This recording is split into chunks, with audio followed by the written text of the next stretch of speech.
नमस्कार, India news देख रहे हैं आप और मैं हूं आपके साथ सचिन दुबे। खबरों की शुरुआत करेंगे। उत्तराखंड प्रत्याशियों की पहली सूची अब जारी हो गई है। समाजवादी पार्टी ने की है प्रत्याशियों की सूची जारी। पहली लिस्ट में 11 प्रत्याशियों के नाम शामिल। 11 जिलों में प्रत्याशियों की सूची जारी कर दी गई है। तो समाजवादी पार्टी ने की है प्रत्याशियों की पहली सूची जारी। पहली लिस्ट में 11 प्रत्याशियों के नाम जो हैं वो शामिल हैं। ये बड़ी खबर हम आपको बता रहे हैं। 11 जिलों में प्रत्याशियों की सूची जारी कर दी गई है। समाजवादी पार्टी ने पहली लिस्ट जो है वो जारी की है अपने प्रत्याशियों की। ये आप लिस्ट जो है वो देख पा रहे हैं। ये बड़ी खबर हम आपको बता रहे हैं। चुनावी सरगर्मियां लगातार बढ़ रही हैं और इस चुनावी सरगर्मी में तमाम जो बड़े दल हैं वो अपने प्रत्याशियों के नामों का ऐलान कर रहे हैं। और रोहित सोनी हमारे साथ, हमारे सहयोगी जुड़े हुए हैं। रोहित, फिलहाल अगर हम बात करें तो ये चुनावी सरगर्मियों में तमाम राजनीतिक दल अपने प्रत्याशियों पर दांव खेल रहे हैं। ऐसे में समाजवादी पार्टी ने 11 प्रत्याशियों के नामों का ऐलान कर दिया है। बिल्कुल देखिए, अगर हम समाजवादी पार्टी की बात करें तो राज्य गठन के बाद से उत्तराखंड राज्य में 4 विधानसभा के चुनाव हुए हैं। हम्म। लेकिन एक भी विधानसभा के चुनाव में समाजवादी पार्टी अपना खाता तक नहीं खोल पाई है, हम्म। जिसकी तमाम वजह बताई जा रही है। लेकिन फिलहाल देखें तो कहीं ना कहीं अब 2022 में चुनाव होना, जिसमें अब मतदान यानी कि 14 फरवरी को मतदान होना है, जिसमें महज कुछ दिनों का ही वक्त बचा है। हम्म। ऐसे में समाजवादी पार्टी समेत अन्य दल भी जो है प्रत्याशियों पर गहन मंथन कर रहे हैं। लेकिन समाजवादी पार्टी ने 11 जिले चिन्हित किया और 11 जिलों में से 30 विधानसभा सीटों पर जो है प्रत्याशियों का नाम का ऐलान कर दिया है। जिसमें मुख्य रूप से देखें तो कहीं ना कहीं अमूमन तौर पर ये देखा गया है कि समाजवादी पार्टी लगातार पिछले 2 दशकों से उत्तराखंड में अपनी जमीन तलाश रही है और लगातार कोशिश करती रही कि उनकी एक भी सीट आ जाए। लेकिन अभी तक ऐसा नहीं हुआ है। लेकिन जो देखा जा रहा है कि हर विधानसभा चुनाव में हम्म। समाजवादी पार्टी जो प्रत्याशियों की लिस्ट जारी करती है और जो उनके उम्मीदवार होते हैं वह दमखम से जो है अपने ग्राउंड जीरो पर जो जा करके बातचीत करते हैं, लोगों से अपने वोट बैंक बनाने की कोशिश करते हैं। लेकिन अभी तक यही रहा है कि उनका कई बार ऐसे भी देखने को मिला है कि उनका जो बहुमत यानी कि जो कह सकते हैं कि उनको जो मतदान मिलते हैं, काफी कम संख्या में जो है मतदान भी मिलते हैं। तो इसको लेकर के समाजवादी पार्टी के अगर वर्चस्व की बात करें तो फिलहाल उत्तराखंड में जो उनका वर्चस्व है कुछ खास नहीं देखा जाया है और यह लंबे समय से कवायद चलती रही है। इसके उलट अगर हम बात करें तो उत्तराखंड राज्य में जो है बारी-बारी से कांग्रेस और बीजेपी सत्ता पर काबिज रही है। लेकिन चुनौती इस बार फिर से जो है सपा जो है दोनों ही दलों को दे सकती है। कुल मिलाकर उत्तराखंड राज्य में ये चौकोर समीकरण बनता हुआ नजर आ रहा है, जहां बीजेपी और कांग्रेस मुख्य दल के रूप में तो प्रदेश में ही है। तो वही आम आदमी पार्टी ने भी ताल ठोका है और अब समाजवादी पार्टी ने भी उम्मीदवारों की लिस्ट जारी कर दी है। हम्म। तो कुल मिलाकर देखें कहीं ना कहीं फिलहाल बीजेपी और कांग्रेस के उम्मीदवारों की लिस्ट आनी बाकी है। लेकिन वही जो अन्य 2 दल हैं, आम आदमी पार्टी और समाजवादी पार्टी, इन दोनों ने अपनी लिस्टें जारी कर दी हैं। फिलहाल जो समाजवादी पार्टी की तरफ से जानकारी मिल पाई है कि वह कुछ ही सीटों पर चुनाव लड़ना चाहते हैं, जिसके मद्देनजर फिलहाल भी पहली लिस्ट के अनुसार 30 विधायकों यानी 30 प्रत्याशियों की लिस्ट जारी की गई 30 विधानसभा सीटों के लिए, हम्म। जिसमें 11 जिले चिन्हित किए गए हैं। तो ऐसे में कह सकते हैं कि फिलहाल जो इनका फोकस है मुख्य रूप से वो कुमाऊं के मैदानी क्षेत्रों में फोकस कर रहे हैं। हम्म। इसके अतिरिक्त गढ़वाल के मैदानी क्षेत्र में फोकस किया जा रहा है। लेकिन इसके साथ जो अन्य दल जो शामिल हो रहे हैं या छोटे-छोटे जो क्षेत्रीय पार्टियां वो भी शामिल हो रही हैं, तो उनके भी तमाम कैंडिडेट भी उतारे जाने की बात चल रही है। लेकिन फिलहाल जो भी लिस्ट जारी की गई है काफी महत्वपूर्ण भी माना जा रहा है, क्योंकि इस बार फिर चलिए से ठीक है, सपा के बिल्कुल। बहुत साथ ही बहुत है। शुक्रिया आपका तमाम जानकारी के लिए। लगातार नजर आप बनाए रखे। तमाम अपडेट्स हम आपसे लेते रहेंगे। उत्तराखंड में चुनाव से पहले ही आयोग की सख्ती के बाद जहां शासन ने आबकारी सचिव और आबकारी आयुक्त पद से हरिश्चंद्र सेमवाल को हटा दिया है, वही एसएसपी उधम सिंह नगर को सीधे केंद्रीय निर्वाचन आयोग ने हटाते हुए डीआईजी बरिंदरजीत सिंह को एसएसपी उधम सिंह नगर बनाया है। अब आबकारी सचिव पद पर रविनाथ रमन और आबकारी आयुक्त के पद पर नितिन भदौरिया को तैनात किया गया। माना जा रहा है कुछ और तबादले और नीतिगत निर्णय जिनको लेकर विवाद है, पर फिर भी निर्णय हो सकता है। दरअसल सरकार ने आचार संहिता लगने से पहले 7 जनवरी को आबकारी आयुक्त के पद से नितिन भदौरिया को हटाते हुए सचिव आबकारी हरिश्चंद्र सेमवाल को ही आयुक्त की जिम्मेदारी भी दे दी थी। पूर्व मुख्यमंत्री हरीश रावत ने सरकार के इस फैसले पर सवाल खड़े करते हुए सोशल मीडिया पर पोस्ट डाली थी। इस मुद्दे पर कांग्रेस ने जहां सरकार को घेरा है, जबकि बीजेपी ने सीधे सीधे इसे एक चुनावी प्रक्रिया बताया है।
अल्मोड़ा की 6 विधानसभाओं में चुनाव की कसरत तेज कर दी है और निर्वाचन आयोग ने पहली बार दिव्यांग और 80 साल से अधिक मतदाताओं को घर से मतदान करने की सुविधा दी है, जिसके तहत अल्मोड़ा जिले में 13,000 से अधिक मतदाता चिन्हित किए गए हैं, जिसमें करीब 6,000 दिव्यांग और 13,000 80 साल से अधिक आयु के मतदाता पोस्टल बैलेट के माध्यम से मतदान कर पाएंगे, जिनके लिए निर्वाचन की टीम गठित कर दी गई है, जो उनके निवास स्थान पर जाकर उनसे मतदान करवाएंगे।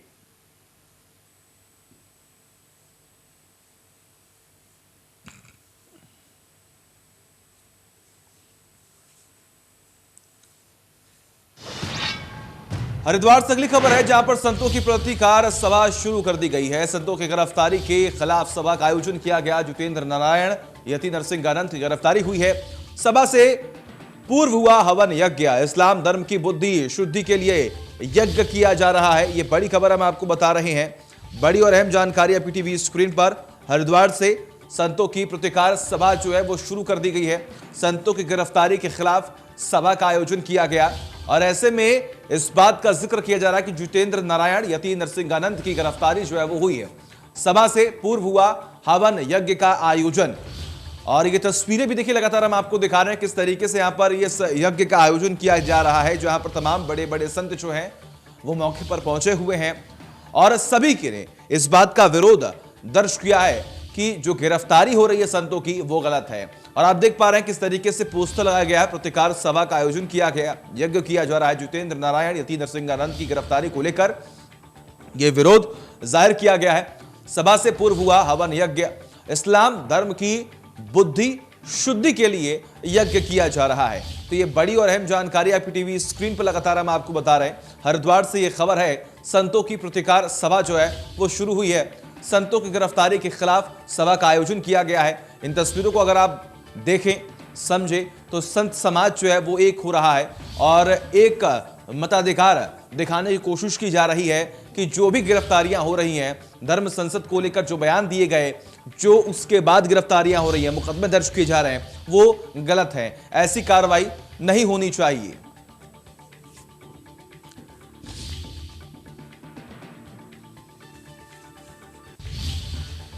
मसूरी में आम आदमी पार्टी के प्रत्याशी अमरिंदर बिष्ट ने बयान दिया। उन्होंने कहा कि आखिर संविधान की जीत हुई है। उन्होंने कहा कि विधायक प्रीतम सिंह के खिलाफ कार्रवाई करने की मांग की गई थी, जिसको लेकर प्रीतम सिंह ने 12 जनवरी को स्वयं ही अपने विधायक पद से इस्तीफा दे दिया था। वहीं 15 जनवरी को विधानसभा अध्यक्ष द्वारा उनका इस्तीफा मंजूर कर लिया गया है। उन्होंने यह भी कहा कि प्रीतम सिंह द्वारा बीजेपी में शामिल होने के बाद दल बदल कानून का उल्लंघन किया गया। उन्होंने कहा कि सत्य की जीत है, संविधान और लोकतंत्र की जीत हुई है।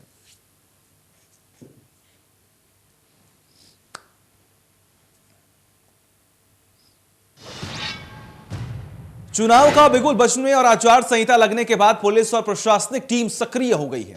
अल्मोड़ा जिला मुख्यालय से लेकर तहसीलों और जिलों के सभी प्रदेश द्वारों पर पुलिस टीम आने जाने वाले वाहनों की चेकिंग कर रही है। पुलिस संदिग्ध लोगों की तलाशी के साथ ही उनसे पूछताछ भी कर रही है। जिला मुख्यालय में पांडे खोला तिराहे और नगर से लगे लोधिया बैरियर पर संदिग्ध वाहनों को पुलिस द्वारा चेक कर उनका डाटा रखा जा रहा है। पुलिस के साथ पैरामिलिट्री फोर्स भी चेक पोस्टों पर मुस्तैद दिखाई दे रही है।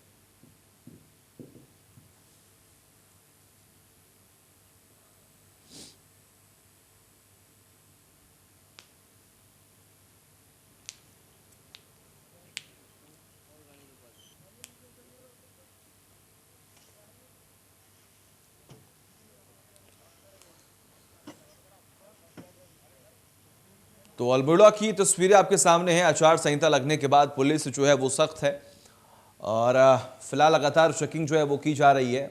पुलिस संदिग्ध लोगों से भी पूछताछ कर रही है। फिलहाल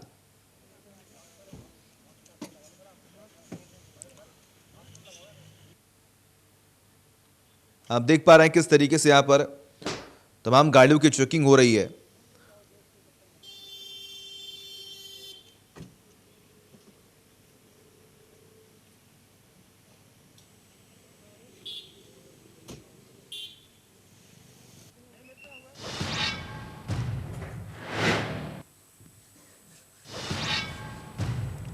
आगे बढ़ते हैं। उत्तराखंड एसटीएफ ने पुरानी करेंसी के बदले नए नोट बदलने वाले गैंग को गिरफ्तार किया।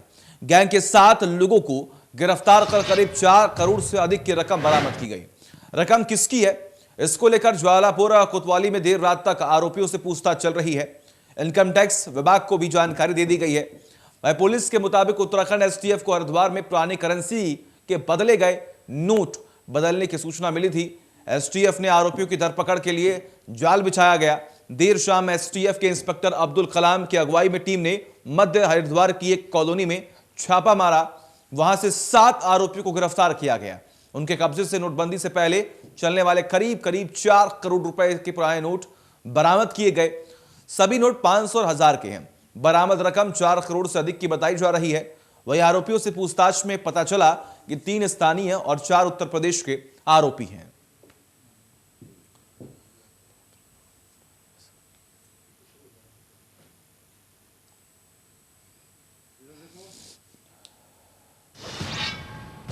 आगे बढ़ते धर्म संसद में हेड स्पीच के दूसरे आरोपी यति नरसिंहानंद गिरी को पुलिस ने गिरफ्तार कर लिया।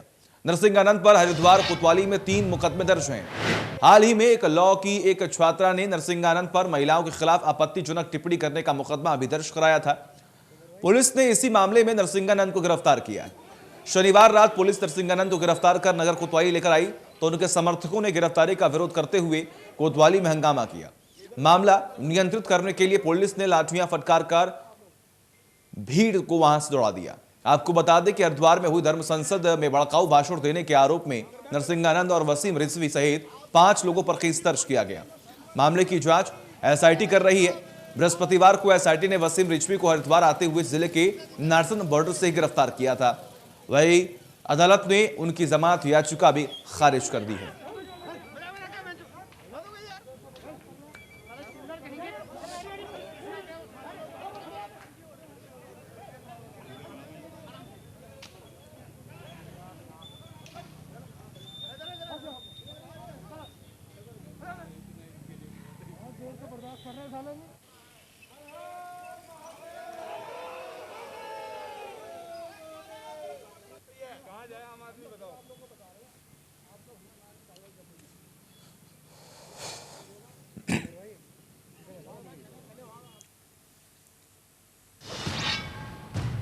डिजिटल नव परिवर्तन सभा का आज आखिरी दिन है।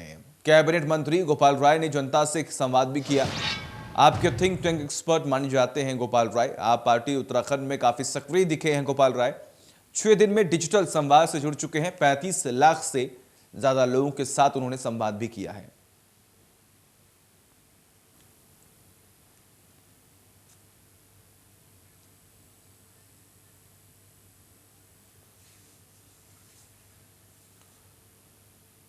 और सीधे आपको लेकर चलते हैं लखनऊ, जहां पर आपसे राज्यसभा सांसद संजय सिंह प्रेस कॉन्फ्रेंस कर रहे हैं। की चर्चा तो थी अयोध्या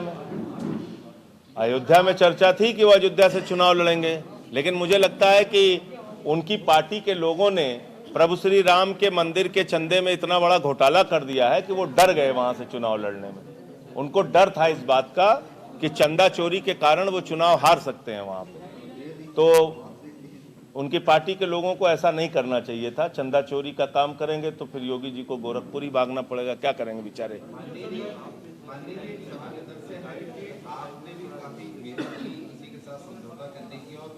और पार्टियों ने भी शायद मेहनत की होगी, लेकिन ऐसी क्या वजह रही कि आपके साथ ना तो कोई छोटी पार्टी आई ना आप किसी पार्टी के साथ समझौता कर पाए? क्या आपकी नीतियां उन पार्टियों को अच्छी नहीं लगी, या आपके कार्यक्रम बेहतर नहीं लगे, या आपकी योजना बेहतर नहीं लगी? हमारी नीतियां ना आपके साथ हुई? हमारी नीतियां जनता को बहुत अच्छी लग रही हैं और इसी का परिणाम था कि 40 लाख वोट हमें जिला पंचायत के चुनाव में मिले, जहां हमें कोई गिन नहीं रहा था। 83 हमारी जिला पंचायत सदस्य की सीट जीत के आई, सैकड़ों हमारे ग्राम प्रधान बीडीसी जीत के आए। तो लोगों को हमारी नीतियां पसंद आ रही हैं। उत्तर प्रदेश में जनता के बुनियादी मुद्दों पर संघर्ष किया, लड़ाई लड़ी, 21 मुकदमे लिखवाए, हमारे कार्यकर्ता जेल में गए, हमारी पार्टी का दफ्तर बंद हुआ, घर पे छापे पड़े, सब कुछ तो कर दिया बाबा जी ने। तो हम जनता के लिए लड़ रहे हैं, जनता के बीच में अपने मुद्दे लेके जा रहे हैं और हमारी स्वीकार्यता पूरे देश में बढ़ रही है। पंजाब के अंदर आम आदमी पार्टी की सरकार बनने जा रही है। गोवा में हमारे पक्ष में सर्वे दिखाए जा रहे हैं। उत्तराखंड है, यूपी में हम मजबूती से चुनाव लड़ रहे हैं। तो हमारी नीतियों का विस्तार हो रहा है। धन्यवाद। चेन का भी फोटो भेजा है पापा को, देख लीजिए।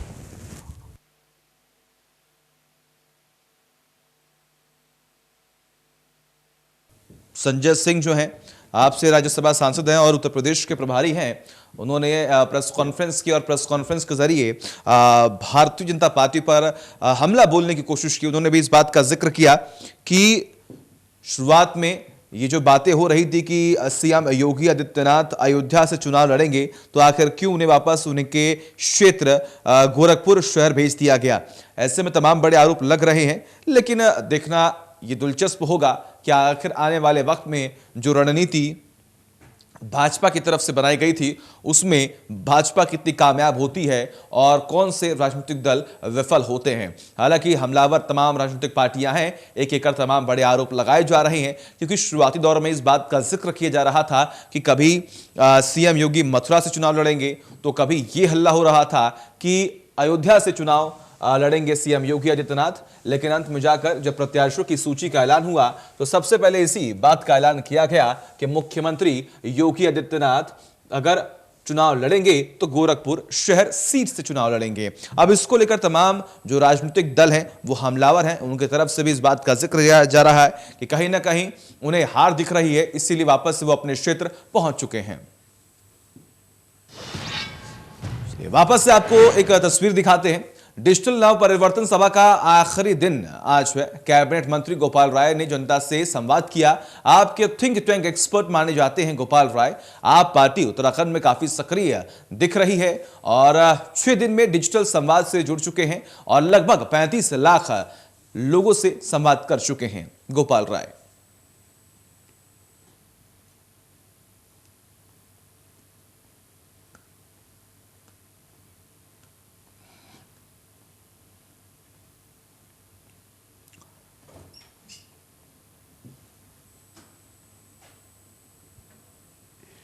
तो डिजिटल नव परिवर्तन सभा का आज आखिरी दिन है। बेहद अहम और जो ये तस्वीरें हैं वो सामने आ रही हैं। आपके थिंक टैंक एक्सपर्ट माने जाते हैं गोपाल राय और इन्होंने लगभग डिजिटली अगर हम बात करें तो 35 लाख से अधिक कार्यकर्ताओं से रूबरू हो चुके हैं। आम आदमी पार्टी की क्या आइडियोलॉजी है, क्या विचारधारा है और किस पर हम काम करते हैं, इन तमाम चीजों को लेकर उन्होंने संवाद किया है। लोगों तक अपनी बात, अपनी पार्टी की बात पहुंचाई है। दिल्ली मॉडल को सबके सामने रखा है कि स्कूल, सड़क, शिक्षा, स्वास्थ्य, इन तमाम चीजों को लेकर हम काम कर रहे हैं। दिल्ली में हमने काम किया है और जनता ने हमें वापस दिल्ली में चुना, जिसकी वजह से हम विस्तार कर रहे हैं। हम जिस तरीके से दिल्ली का विकास कर रहे हैं उसी तर्ज पर हम पूरे देश का, हर एक राज्य का विकास करना चाहते हैं, इसीलिए चुनाव लड़ रहे हैं। और उत्तराखंड की बात करें, उत्तर प्रदेश की बात करें, अलग अलग राज्यों में आम आदमी पार्टी अब विस्तार कर रही है, चुनाव लड़ रही है। और गोपाल राय जो कि एक बड़े नेता हैं आम आदमी पार्टी के, और लगातार उनकी तरफ से भी इस बात का जिक्र किया जा रहा है कि विकल्प के तौर पर आम आदमी पार्टी एक बेहतर विकल्प है जो प्रदेश की जनता के लिए, प्रदेश के हित के लिए काम करती आई है और आने वाले वक्त में भी अगर उन्हें मौका मिलेगा तो वो काम करेगी। खास तौर पर दिल्ली मॉडल को आगे बढ़ाने की, दिल्ली मॉडल के तर्ज पर चुनाव लड़ने की बात सामने आ रही है।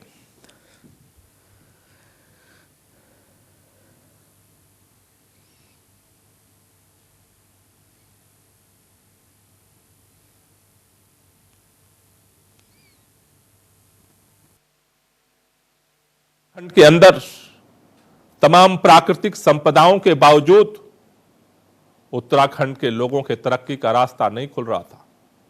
उत्तराखंड के गांव बेघर हो रहे थे, उत्तराखंड से पलायन हो रहा था, लोगों को उत्तराखंड के अंदर रोजगार के अवसर नहीं खुल रहे थे। उत्तराखंड के अंदर स्वास्थ्य व्यवस्था चरमराई हुई थी। अगर दूर दराज के गांव में अगर किसी की तबीयत खराब हो जाए तो मां तड़पती हुई दम तोड़ देती थी, लेकिन हॉस्पिटल तक नहीं पहुंच पाती थी। आज उत्तराखंड के अंदर आम आदमी पार्टी उनके लिए एक नया उम्मीद, नई अवसर, नए तरह के उत्तराखंड के निर्माण के नए पैगाम को लेकर के आई है। इसलिए आज उत्तराखंड के अंदर चारों तरफ, चाहे वो गंगोत्री हो, चाहे वो खटीमा हो, चाहे वो हरिद्वार हो, चाहे वो पिथौरागढ़ हो, उत्तराखंड के अंदर पहाड़ से लेकर के मैदान तक चौतरफा एक बात की चर्चा हो रही है कि हमने बार बार कांग्रेस भाजपा को देखा, एक बार आम आदमी पार्टी को मौका देना है, एक बार अरविंद केजरीवाल को मौका देना है, एक बार कर्नल कोटियाल को मौका देना है। ये आवाज क्यों गूंज रही है? आज ये उत्तराखंड के अंदर चौतरफा ये आवाज क्यों गूंज रही है? महिलाएं आज आम आदमी पार्टी को एक मौका क्यों देना चाहती हैं? आज बुजुर्ग आम आदमी पार्टी को एक मौका क्यों देना चाहते हैं? आज नौजवान आम आदमी पार्टी के परचम को लेकर के गांव गांव में डोर टू डोर क्यों घूम रहा है? आज उत्तराखंड के फौजी, उत्तराखंड के सैनिक क्यों आम आदमी पार्टी के साथ खड़े हुए हैं? वो इसलिए खड़े हुए हैं कि इस हिंदुस्तान के अंदर आंदोलन के गर्भ से पैदा हुई आम आदमी पार्टी ने दिल्ली के अंदर एक मॉडल खड़ा किया। चलिए, वक्त एक छोटे से ब्रेक का, खबरों का सिलसिला लगातार जारी है।